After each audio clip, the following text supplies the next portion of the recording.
தமிழ்நாட்டு தமிழர்கள் முதல் உலகத் தமிழர்கள் வரை அனைவருக்கும் அன்பு வணக்கம். அன்பிற்குரிய தமிழர்களே, இன்றைக்கு நம்முடைய எரிதனலின் பேசு பொருளாக எதை பேசப் போகிறோம் என்று சொன்னால், திரையுலகத்தை பற்றி பேசப் போகிறோம். உங்கள் அனைவருக்கும் தெரியும், மலையாள திரையுலகில் நடிகைகள் மீதான பாலியல் வன்மம் தொடர்பாக அங்கே நீதியரசர் ஹேமா தலைமையில் ஒரு ஆணையம் அமைக்கப்பட்டு விசாரணை நடைபெற்று வருகிறது. பல முன்னணி நடிகர்களுக்கு உடலெல்லாம் ஆட்டம் கண்டுள்ளது. ஏன் என்று சொன்னால், நீண்ட நெடிய காலமாக அரசல் புரசலாக ஒரு சில நடிகைகளால் மட்டும் சொல்லப்பட்ட இந்த பாலியல் வன்மம் அல்லது பாலியல் கொடுமைகள் என்பது இன்றைக்கு பரவலாக பேசக்கூடிய எல்லா ஊடகத்திலேயும் பேசு பொருளாக இடம்பெற்றிருக்கிறது. அங்கே ஹேமா ஆணையம் அமைக்கப்பட்டு நடந்து வருகிறது. தமிழ்நாட்டிலேயும், அதாவது 1985 90களுக்கு பிறகான புகழ்பெற்ற நடிகைகளான நடிகை ஊர்வசி, நடிகை சிம்ரன், நடிகை ராதிகா, ஆந்திராவை சேர்ந்த நடிகை ஸ்ரீரெட்டி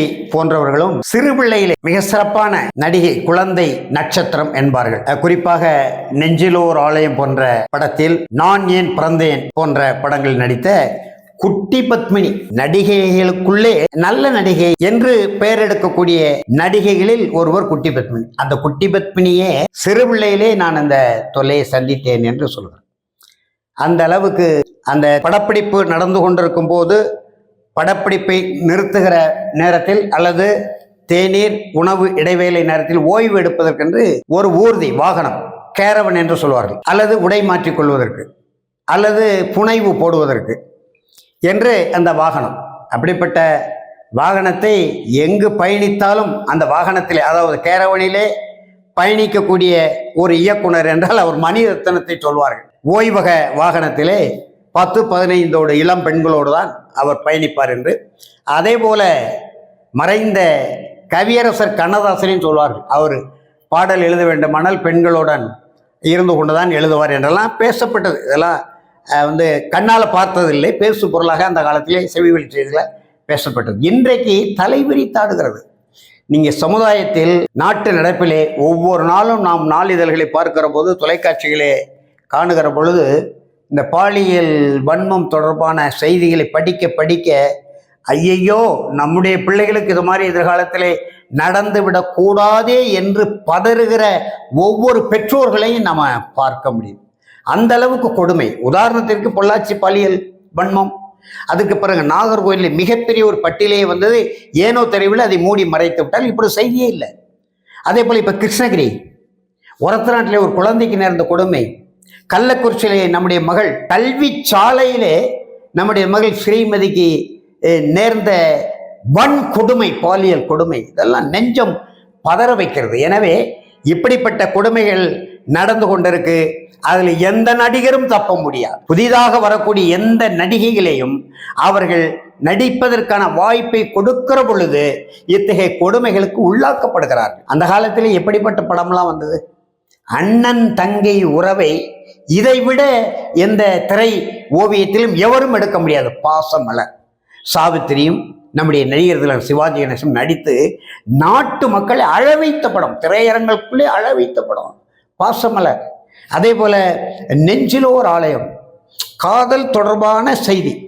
ஒரு பெண் படிக்கும்போது, கல்லூரியிலே படிக்கும்போது சக மாணவரை விரும்புகிறார், உயிருக்குயிராக நேசிக்கிறார், காதலிக்கிறார். ஆனால் சந்தர்ப்ப சூழ்நிலை, கெடு வாய்ப்பு, அவர் இன்னொருவருக்கு வாழ்க்கைப்படக்கூடிய ஒரு இக்கட்டான நிலைக்கு தள்ளப்பட்டு வாழ்க்கைப்படுகிறார். அதன் பிறகு தான் ஏற்றுக்கொண்ட வாழ்க்கைப்பட்ட கணவனுடைய உயிருக்கு ஆபத்து என்கின்ற ஒரு கொடும் சூழலில் எந்த காதலனை துறந்து மற்றொருவரை கைப்பிடித்தாலோ அந்த காதலனிடமே தன்னுடைய கணவரின் உயிரை காப்பாற்றுவதற்கான அந்த பொறுப்பை ஒப்படைக்கக்கூடிய அந்த நெஞ்சிலோர் ஆலயம் நாட்டு மக்கள் பார்த்து பார்த்து பார்த்து பார்த்து சுவைத்த படம். செங்கல்பட்டு மருத்துவமனையில் 28 நாட்களுக்குள் எடுத்த படம் என்று சொல்வார். கல்யாணகுமார், தேவிகா, நம்முடைய முத்துராமன் போன்றவர்கள் நடித்திருப்பார்கள். அதிலே கூட ஒரு பாடல் வரும். அந்த பாடல் வரிகளிலே கடைசியில் முத்துராமன் அவர்களுடைய உண்மையான அந்த காதலை புரிந்து கொண்டு தெரிந்து கொண்டு, ஒருவேளை நம்முடைய உயிருக்கு ஏதேனும் ஆபத்து நேர்ந்தால் அவர்கள் உண்மையிலே வாழ்ந்துவிட்டு சிறப்பாக வாழட்டுமே, நமக்காக அந்த காதலை துறந்து அல்லது காதலை ஈகம் செய்து நமக்கு வாழ்க்கைப்பட்ட ஒரு உத்தமியாக இருக்கிறாளே என்று எண்ணி சொல்லும்போது ஒரு பாடல் வரும். சொன்னது நீதானா என்று. அதிலே ஒரு 2 அடிகள் வரும். அதிலே ஒரு கொடியில் ஒரு முறைதான் மலரும் மலர் அல்லவா, ஒரு மனதில் ஒரு முறைதான் வளரும் உறவல்லவா என்கின்ற அந்த அடிகளை கவிஞர் எழுதியிருப்பார். அந்த காட்சி, அந்த பாடல் காட்சி, அந்த அடிகள் வரும்போதே அந்த திரை ஓவியத்தை பார்த்து கொண்டிருந்த மக்களுடைய உள்ளத்திலே முன்மனும். ஏற்கனவே ஒருவரை விரும்பி காலச்சூழலின் காரணமாக மற்றொருவருக்கு வாழ்க்கைப்பட வருகிற நிலையில் 2 உறவு வந்து விடுகிறது. எனவே இந்த பாடல் அடியை பிழை என்று குற்றம் சுமத்திய சமூகம் தமிழ் சமூகம்.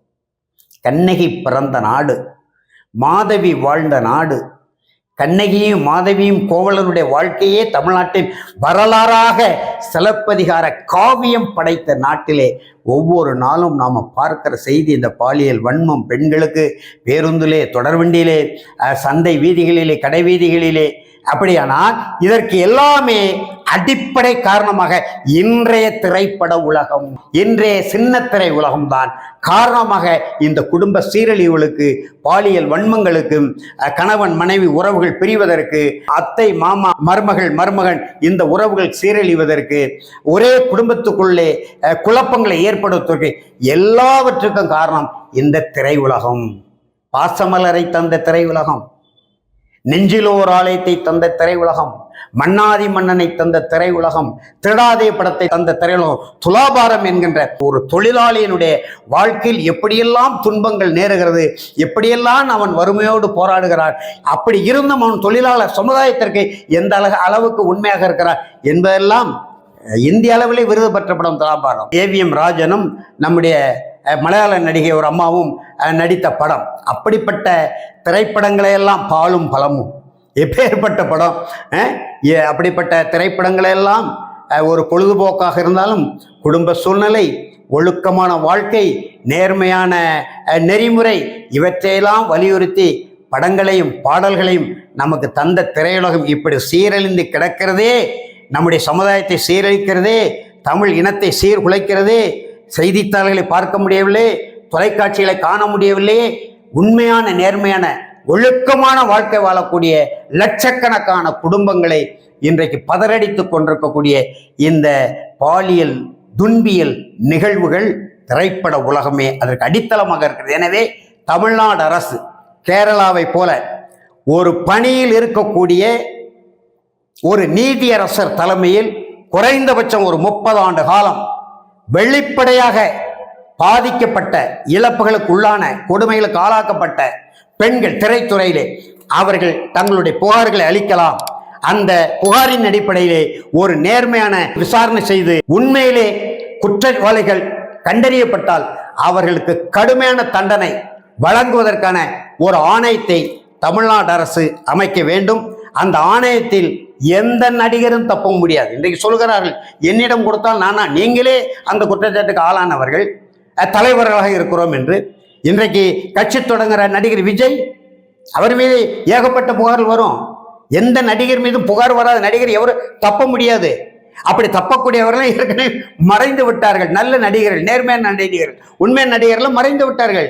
இன்றைக்கு இருக்கிற நடிகர்கள் எவரும் தப்ப முடியாது.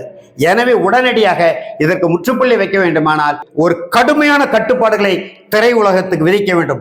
தமிழ் மொழிக்கு, தமிழர் பண்பாட்டிற்கு, தமிழ்நாட்டு வரலாற்றுக்கு ஊறு விளைவிக்கக்கூடிய எந்த காட்சிகளும் எந்த பாடல்களும் இடம்பெறாத வகையிலே நல்ல ஒரு கட்டுப்பாடுகளை விதித்து நல்ல திரைப்படம், மக்களுக்கு நல்ல செய்திகளை, பொழுதுபோக்கு என்ற அடிப்படையில் இந்த வாழை திரைப்படம் ஏதாவது ஒரு குறை சொல்ல முடியுமா? அந்த திரைப்படத்தில் கருத்தியல் அடிப்படையில் சிலர் குறை சொல்வார்கள்.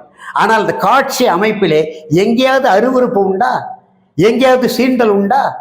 எங்கேயாவது முகம் சொலிக்கக்கூடிய காட்சிகள் உண்டா? இல்லை. அருமையான படமாச்சு. மாரி செல்வராஜ் எடுக்கக்கூடிய எல்லா படமும் சிறந்த படமாகத்தானே இருக்கிறது. நம்முடைய தமிழ் பண்பாட்டுக்கு எந்த வகையில் ஊறு நேராத வகையில் அந்த காட்சி அமைகள் அமைத்து படம் எடுக்க முடிகிறதா இல்லையா? அந்த படத்தை மக்கள் பார்க்கிறார்களா இல்லையா? அந்த படத்தின் மூலம் வருவாய் பெருகிறதா இல்லையா என்பதை எண்ணி பார்த்து ஒரு விசாரணை ஆணையம் பணியில் இருக்கக்கூடிய ஒரு நீதியரசர் தலைமையில் தமிழ்நாடு திரைப்பட உலகத்தில் தென்னிந்திய நடிகர் சங்கம் கூட தீர்மானம் போட்டிருக்கிறார்கள். அதில் புகார் சொல்லுகிறவர்களே கூட அந்த புகார்களுக்கு உள்ளாகக்கூடியவர்களாக இருக்கிறார்கள். பெயரை சொல்ல விரும்பவில்லை. எனவே தமிழ்நாடு அரசு உடனடியாக ஒரு விசாரணை ஆணையம் அமைத்து விரிவான விசாரணை செய்து பாதிக்கப்பட்ட பெண்களுக்கு நீதி வழங்க வேண்டும், குற்றவாளிகளாக கண்டறியப்பட்டவர்களுக்கு கடும் தண்டனை கொடுக்க வேண்டும் என்று தமிழ் சமுதாயத்தின் சார்பிலே வேண்டி விரும்பி தமிழ்நாடு அரசை கேட்டுக்கொண்டு விடைபெறுகிறேன். நன்றி, வணக்கம்.